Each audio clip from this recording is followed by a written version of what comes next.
하나님의 말씀 보겠습니다. 하나님의 말씀은 창세기 22장 1절부터 14절까지 우리 교독하겠습니다. 제가 먼저 1절 말씀 봉독합니다.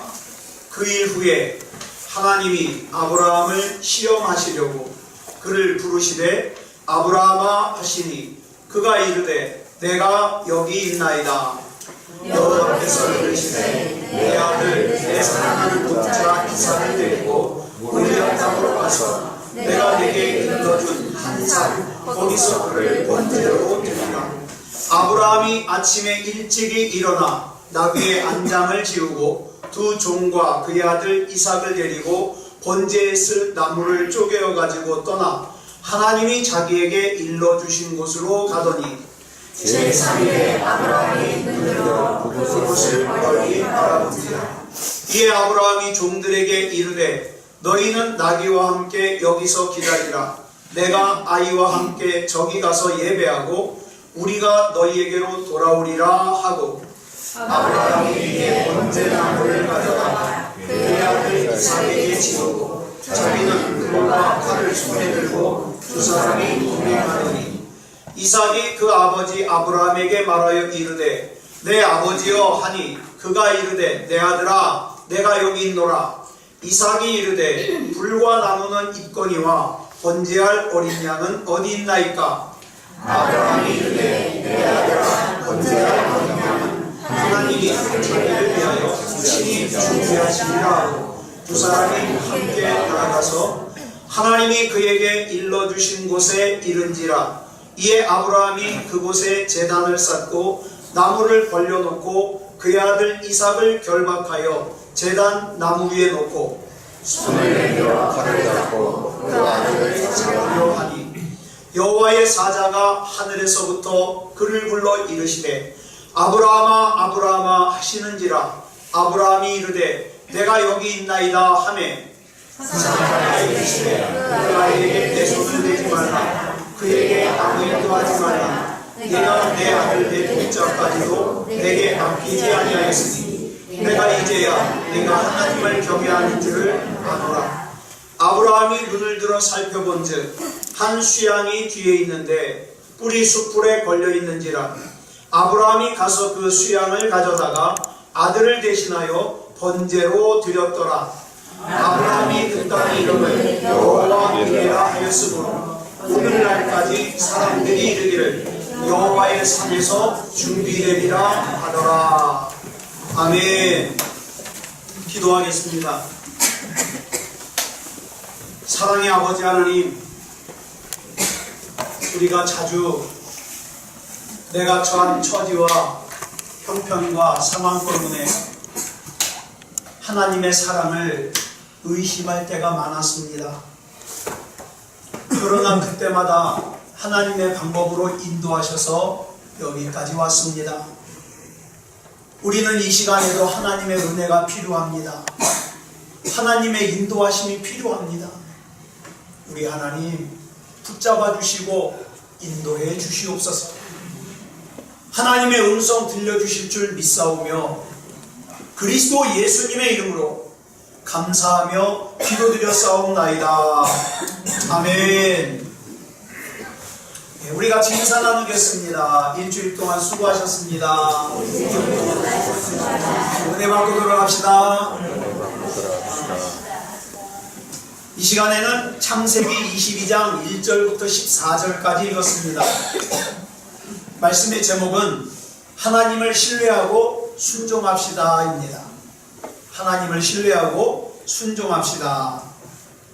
오늘 본문인 창세기 22장은 아브라함이 100살에 낳은 아들 이삭을 모리아산에서 제물로 바치는, 번제물로 바치는 이 사건을 기록하고 있습니다. 이 사건은 창세기에 나오는 사건들 중에서도 굉장히 유명한 사건이죠. 그런데 여러분, 우리 잘 볼까요? 아브라함이 이삭을 하나님께 제물로 바치는 것은 자발적인 거예요? 하나님의 명령이에요?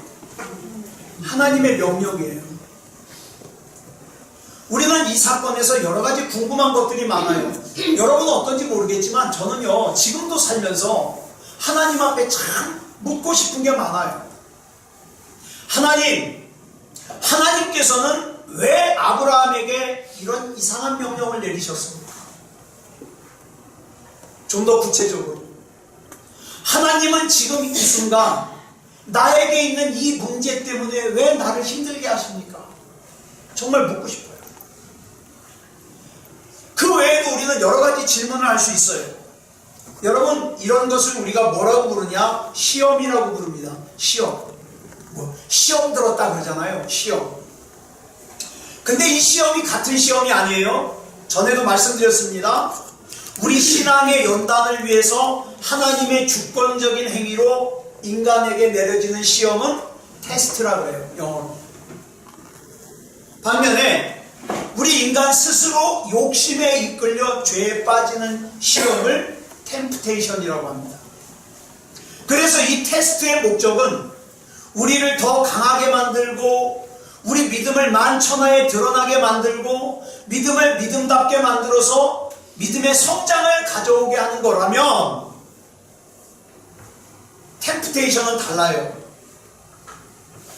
악한 마귀가 우리를 넘어지게 만들고 무너지게 만들고 망하게 만들려는 거예요.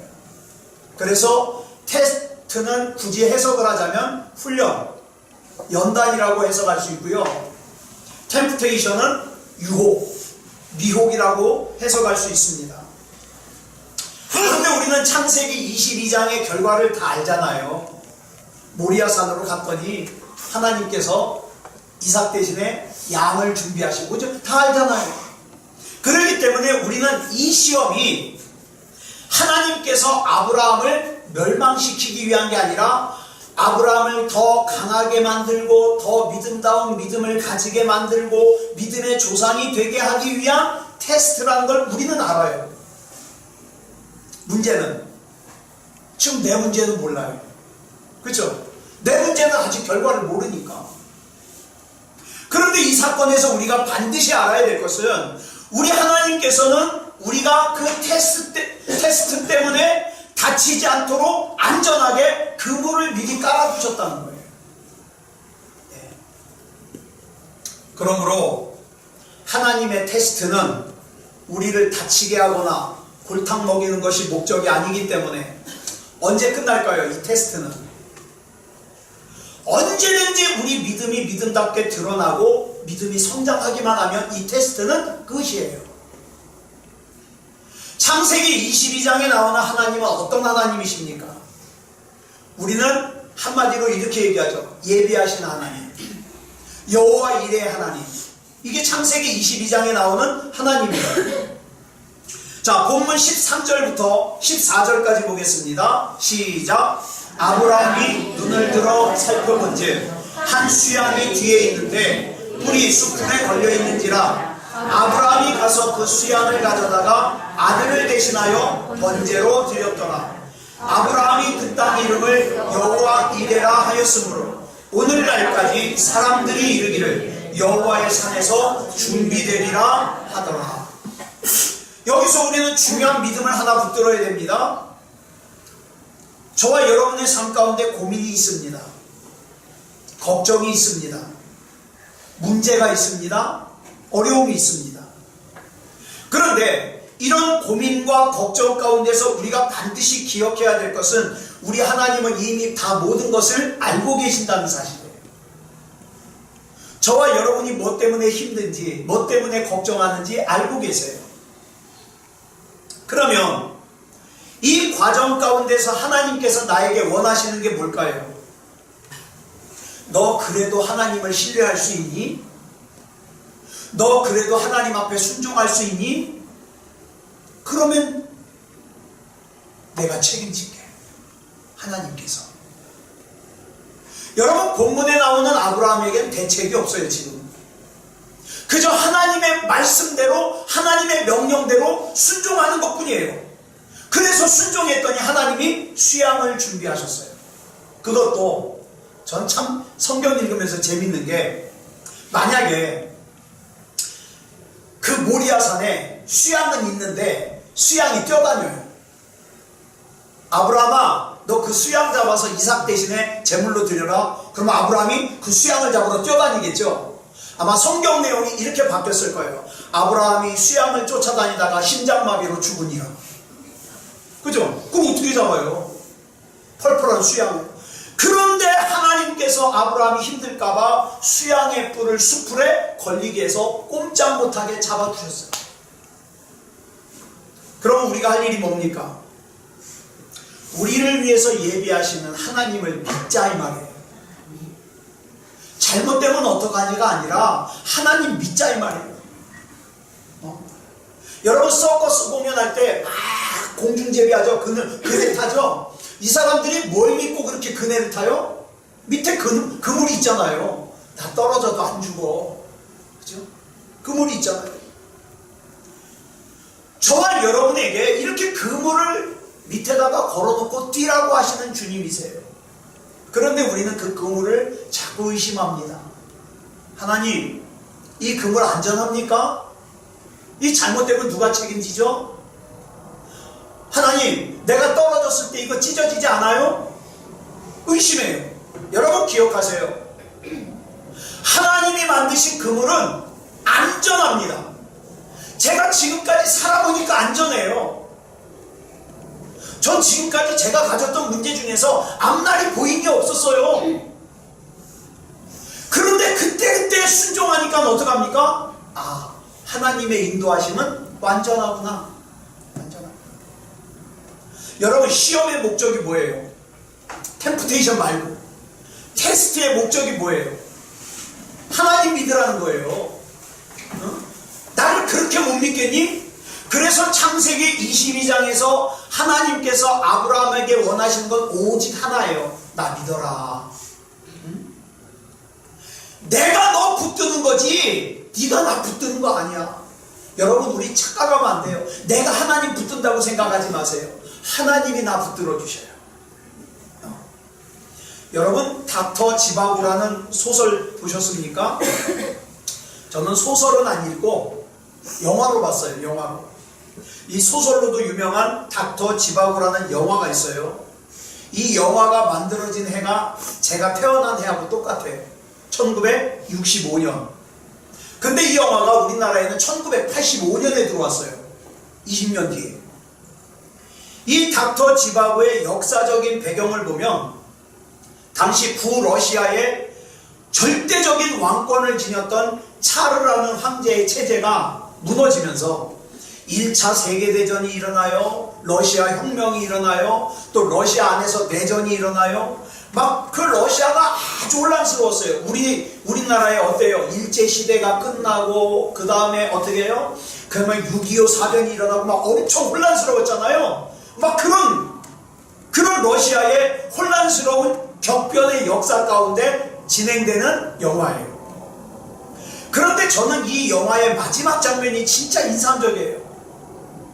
장군이 여자 주인공인 타냐에게 물어봐요. 네가 아버지하고 헤어진 진짜 이유가 뭐냐?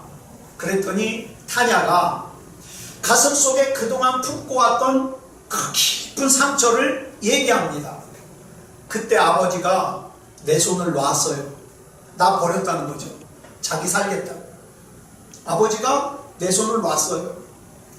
여러분 막 러시아 혁명이 일어나가지고 막 웅성웅성한 난리통에 아버지가 내 손을 놓고 도망가는 바람에 잃어버렸다는 거예요. 그런데 그때 장군이 이런 말을 합니다. 타냐야, 내가 진실을 얘기해 줄게. 네 친아버지는 그 코마로프스키가 아니야. 네 친아버지는 닥터 지바고야. 이런 얘기를 해요. 근데 진짜 중요한 명언이 그 다음에 나와요. 아무리 거리에 불이 나고 혁명이 일어난다 할지라도 진짜 아버지는 절대 딸의 손을 놓지 않는다. 전 감동을 받았어요. 무슨 얘기인지 아시겠습니까? 그런데 제가 처음에 이 영화를 봤을 때는 20대예요. 20대. 총각 때예요. 총각 때. 감동을 받긴 받았지만 덜 받았죠. 총각이 뭐 자식도 없는데. 근데 자식을 키우는 지금은요, 생각하면 생각할수록 그게 가슴에 와봐요. 이 장군의 말 너무 멋지지 않습니까? 진짜 아버지는 절대로 딸의 손을 놓지 않아요. 그럼 보자고요. 저와 여러분이 살다 보면 이런저런 어려움을 만나서 하나님께서 내 손을 놓았다고 생각될 때가 있어요. 기억하세요. 그러면 그 하나님은 절대 여러분의 아버지가 아니십니다. 왜냐하면 나의 아버지 하나님은 나의 손을 절대로 놓지 않으실 거기 때문에. 그죠? 그 믿으십니까? 그러면 염려하지 마세요. 아버지 하나님이 여러분 손 안 놔요. 우리 찬양 가사 중에 내가 주님을 붙든다는 가사가 있고 주님께서 내 손을 붙드신다는 가사가 있는데, 저는 주님께서 내 손을 붙드신다는 가사가 맞는 표현인 것 같아요. 우리 잘 알고 있는 무디 목사님 얘기 다시 한번 할게요. 이 무디 목사님은 아주 키가 컸대요. 네? 몸집도 컸대요. 그런데 무디 목사님이 살고 있던 시카고에 어느 날 하루는 눈이 많이 온 거예요. 온통 거리가 다 얼어붙었어요. 그리고 그 위에 살짝 더 얼어가지고 길이 엄청 미끄러워요. 그런데 무디 목사님의 어린 딸이 공원으로 나가서 놀자고 자꾸 쫓는 거예요. 아빠 공원 가서 놀자. 그래서 외투를 입은 후에 딸의 손을 잡고 밖으로 나왔습니다. 근데 딸이 너무 좋아라 하면서 가면서, 여러분 아기 때 그러잖아요. 부모가 손을 좀 잡으려고 그러면 어떻게 해요? 나 혼자 갈 거야. 나 잡지 마 그러잖아요. 이 목사님 딸이 그런 것 같아요. 잡지 말라고. 나 혼자 갈 거라고. 그러다가 와장창 미끄러져서 넘어졌어요.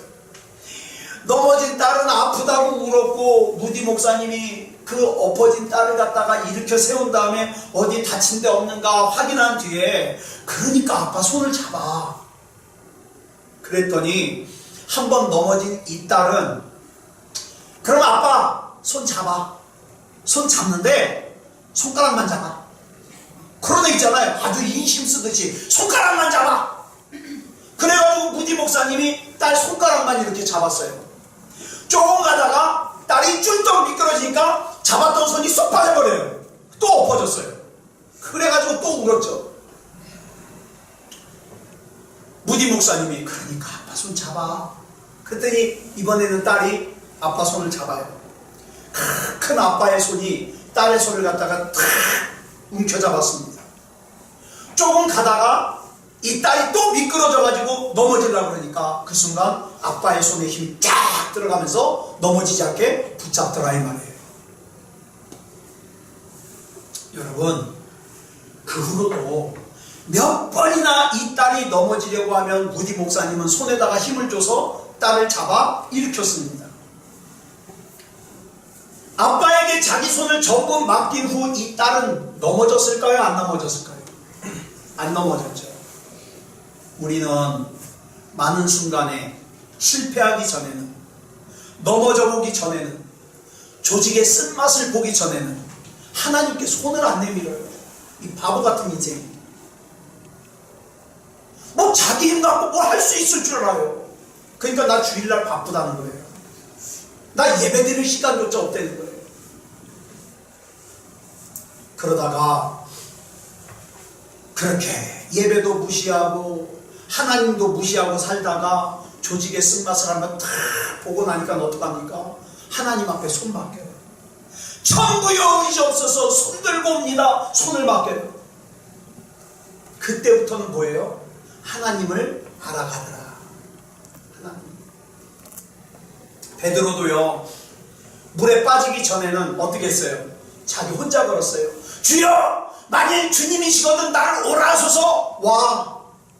그랬더니 물 위를 갔어요. 그러다가 바람을 보고 파도를 보고 겁나가지고 어떻게 해요? 물속으로 빠졌죠. 물속으로 빠진 베드로를 건져냈더니 어떻게 됩니까?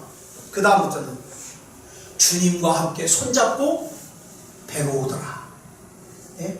주님과 함께 손잡고. 그러므로 여러분, 하나님께서 내 손 붙잡으셔야 됩니다. 좀 기분 나쁜 말씀 드릴게요. 여러분 그다지 잘나지 않았어요. 여러분 그다지 힘세지 않아요. 그래서 우리는 하나님이 아니면 안 돼요. 하나님이 아니면. 근데 제가 만난 사람들 중에 가만히 보면 자기가 하나님의 손을 놔놓고는, 자기가 징계받을 짓을 해놓고는 하나님이 자기를 버렸다고 원망하는 사람 저 많이 만나봤어요. 그러므로 믿음이 뭐냐? 하나님께서 내 손을 붙잡았다는 것을 알고 믿는 거예요. 여러분, 말은 안 했지만 이 타냐가 그동안 자라오면서 아버지가 자기를 버렸다는 아픔에 얼마나 괴로웠을까요? 아빠가 나 버렸어. 아빠가 자기만 살겠다고 나 버렸어. 얼마나 괴로웠을까요? 그런데 알고 보니까 이제까지 타냐가 아버지라고 알고 있었던, 아버지라고 믿고 있었던 그 아버지는 가짜 아버지예요. 여러분, 어느 순간에 내 마음에 하나님을 향하여 원망의 마음이 들 때가 있습니다. 하나님 도대체 저한테 왜 이러십니까? 제가 뭘 그렇게 크게 잘못했다고? 왜 원망합니까? 그 일 밑에 쳐져 있는 그물을 못 보는 거예요. 다시 말해서 내 지금 이 상황에 그 다음의 계획을 하나님이 다 해놓고 계신데 그 계획을 나는 모르니까 하나님 원망하는 거예요.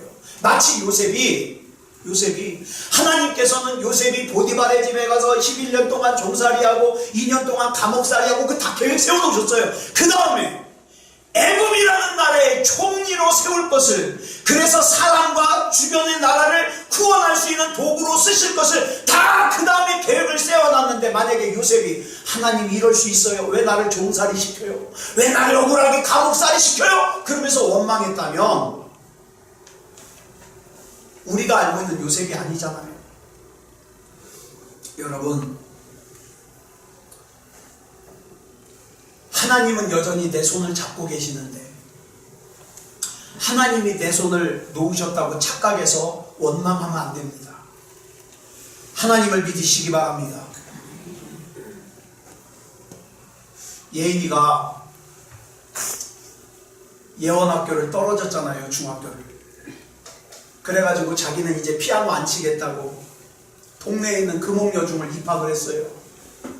그랬는데 입학해가지고 금옥여중을 몇 달 다니는데 4달 다녔어요. 4달. 애 표정이 죽었어요. 아무 꿈도 없고 희망도 없고. 그러더니 큰 결심을 하고 이렇게 얘기해요. 아빠, 나 다시 한번 해볼래. 이대로 포기할 수가 없어. 그래가지고 재수를 해가지고 예원학교를 갔어요.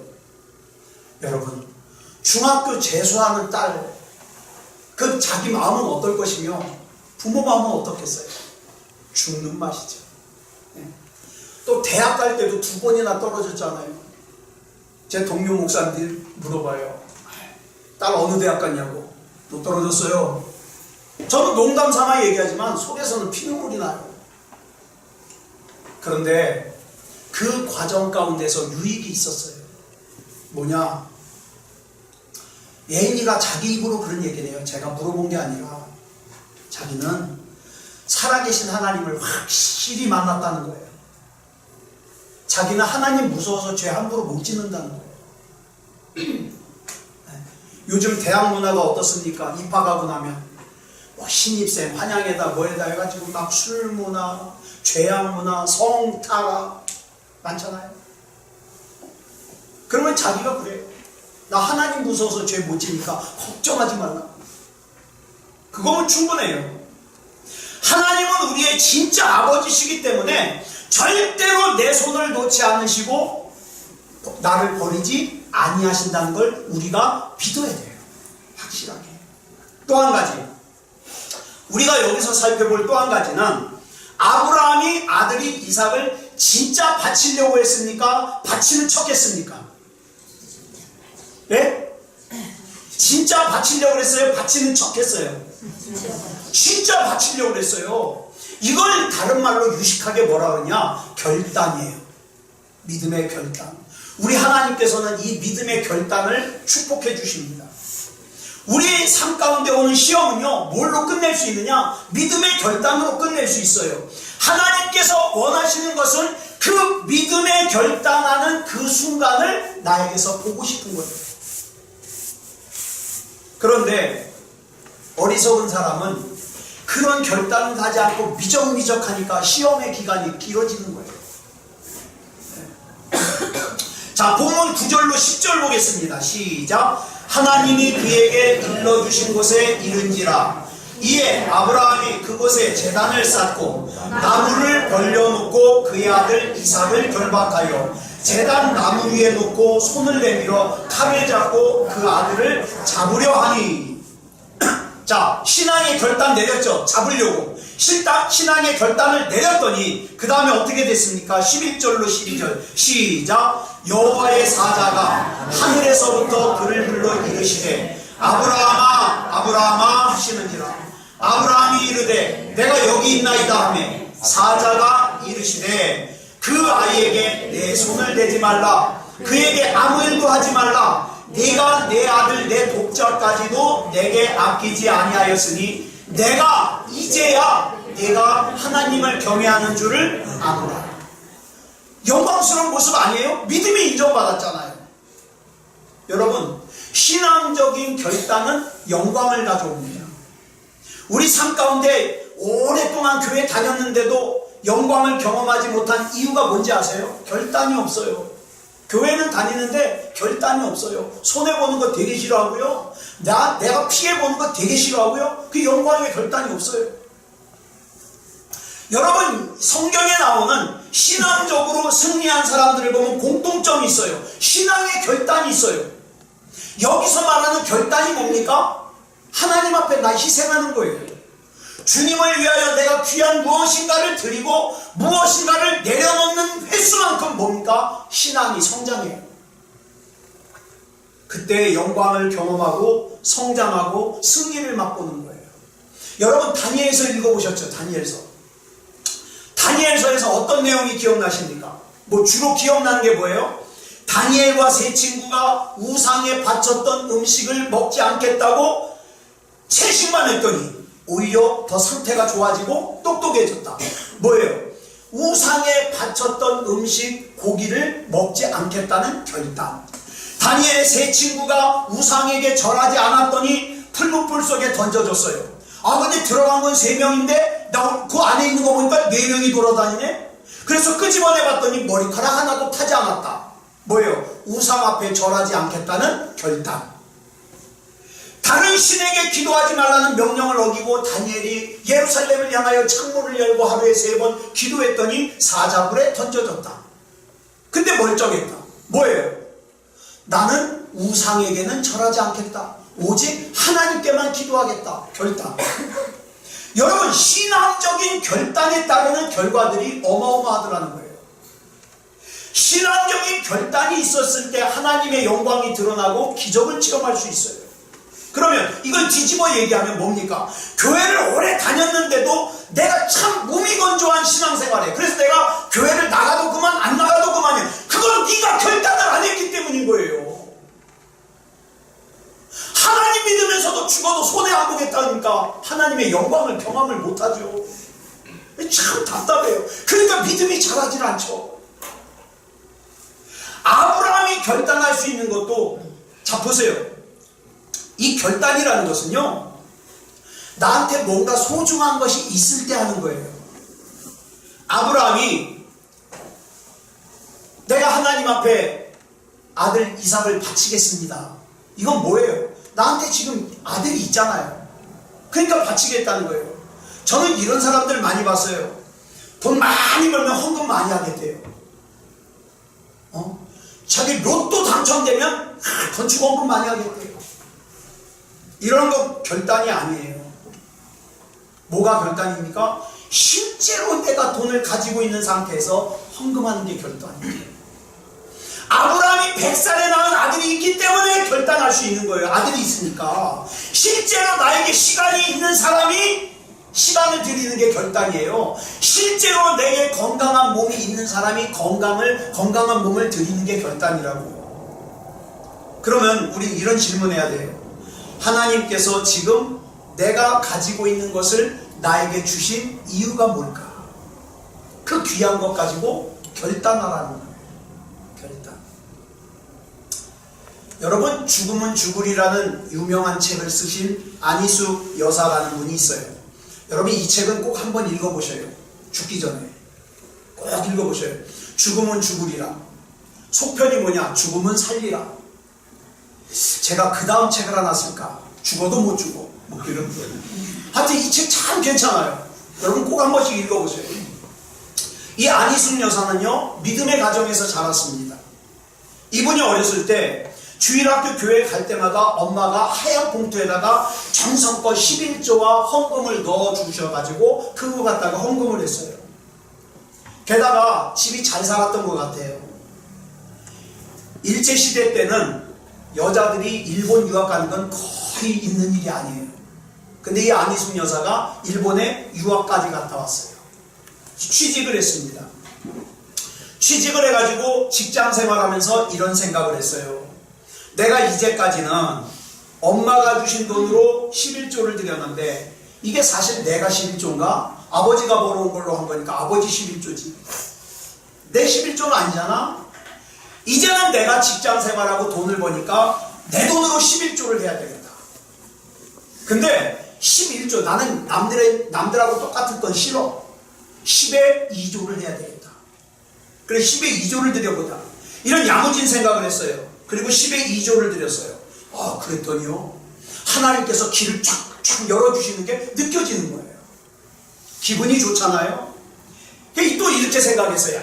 생각해보니까 내가 내 평생을 하나님 앞에 바친다고 약속했는데 10에 2조가 뭐냐? 12조. 10에 3조 한번 드려보자. 그랬더니 10에 3조를 드렸더니 일본 경찰에 붙잡혀갔어요. 감옥에 가가지고 막 고문을 당해요. 여러분 영화에서 보셨죠? 그 고문을 당해요. 보통 사람 같으면 뭐라 그럴까요? 야, 내가 큰맘 먹고 10에 3조를 바쳤는데 축복은커녕 감옥에서 고문을 당하게 만들어? 안 해! 그럴 거 아니에요? 근데 믿음의 사람은 달라요. 그래? 마귀가 나를 시험해? 좋다! 10에 5조를 내가 드려보자. 10에 5조 반. 그랬더니 감옥에서 풀려나요. 그 감사하는 마음으로 10에 7조를 드렸어요. 10에 7조. 예. 그랬더니 하나님께서 축복을 해주시는데 10에 1조를 드릴 때보다 자기 쓰는 게 더 많아요. 10에 7조를 드렸더니 재미가 붙었어요. 10에 9조를 드렸어요. 10에 9조. 그랬더니 하나님께서 이 안희숙 여사를 간증을 하러 다니게 만드는데 국제적으로 저도요, 이분 굉장히 연세 드셨을 때 요 고척교회 와서 간증하는 걸 저 직접 봤거든요. 국제적으로 간증을 하러 다니게 만드시는데 처음에는 배 타고 다녔는데 나중에는요, 그 나라에서 초대를 하면서 비행기 티켓을 막 끊어서 보내오는 거예요. 비행기 타고 다녀요. 그것도 아주 좋은 자리예요. 게다가 가서 묵는 호텔도 별 5개짜리. 미국에 가면요, 그 당시에 옛날에 한국의 대통령이 오면 별로 만나주지 않는데 안희숙 여사가 가면요, 미국의 대통령이 만나줄 정도예요. 국빈. 너무너무 재미가 있어가지고 이 안희숙 여사가 자기 수입을 다 바쳐요. 10에 10을. 그랬더니 이분 남편이 그 유명한 김동명 목사님이에요. 이 김동명 목사님 사례비가 많으니까 자기가 10에 10을 다 바쳐도 하나님께서 풍성하게 살게 해주신 거예요. 그래서 이분이 이런 간증을 합니다. 내가 10에 10을 다 드리면 나는 빈털터리가 될 줄 알았는데 하나님께서 더 채워주시고 더 채워주셔서 나는 감당 못할 은혜 속에서 살았다. 그러다가 이분이 1997년에 미국 LA에서 소천하셨습니다. 저는 이 얘기를 들을 때마다 좀 걱정돼요. 여러분 가운데 어떤 사람은 또 목사님 또 헌금하라는 얘기구나. 아니요. 그것이 불편하게 들린다면 하지 마세요. 헌금하라는 얘기가 아니에요. 여러분, 이분과 우리와의 차이점이 뭡니까? 이런 류의 이야기를 귀가 따갑게 듣기만 하는 사람이 있는가 하면 나도 이 말씀대로 한번 살아볼까? 살아보는 사람이 있어요. 그 차이예요. 저는 저와 여러분이 하나님의 말씀을 듣기만 하는 것이 아니라 그 말씀대로 살아내기를 바랍니다. 살아내기. 쉬운 일이 아니에요. 그래서 저와 여러분이 이런 간증의 주인공이 됐으면 좋겠어요. 오늘 본문에 나오는 아브라함의 믿음을 통해서 우리가 알 수 있는 게 뭐냐? 하나님께서 명령하셨을 때 결단하고 순종하니까 하나님께서 영광을 받으시고 하나님께서 감동하시고 하나님께서 칭찬해 주셔요. 요즘에 우리 주변에 믿음다운 믿음 찾아보기가 참 힘들어요. 자기 기분대로 신앙생활하고요, 자기 컨디션대로 신앙생활해요. 모든 결정의 기준은 자기예요. 그러면 안 돼요. 여러분, 우리 하나님을 감동시켰으면 좋겠어요. 네가 이제야 나를 경외하는 줄을 내가 알겠다. 아브라함의 결단에 감동하셨던 하나님, 이제 저와 여러분도 그렇게 살았으면 좋겠어요. 우리는 하나님 앞에 부름받았어요. 부름받은 이목. 여러분, 예수 믿는 사람은 항상 좋은 일만 있나요? 아니요. 어려운 일도 있어요.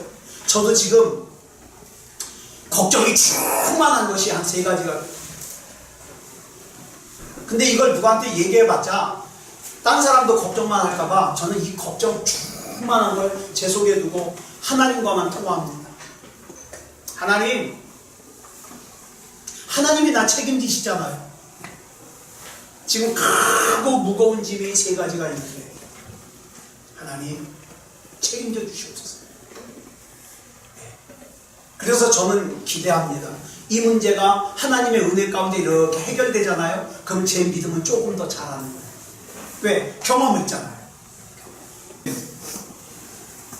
지금은 우리 주 예수 그리스도의 크신 은혜와 성부 하나님의 극진하신 사랑하심과 성령 하나님의 감화감동 충만하심과 역사하심과 인도하심과 보호하심이 오늘 거룩한 주일 주님 앞에 나와 영과 진리로 예배드리는 사랑하는 성도들과 가정과 이웃 위에 이제부터 영원토록 함께하여 주시사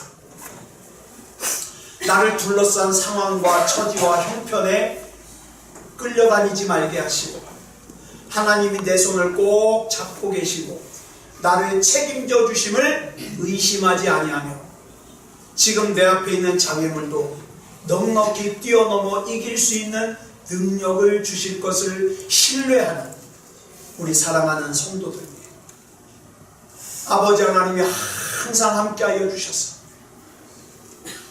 담대함으로 우리에게 맡겨진 삶을 이겨내게 해주시기를 그리스도 예수님의 이름으로 간절히 축원하옵나이다.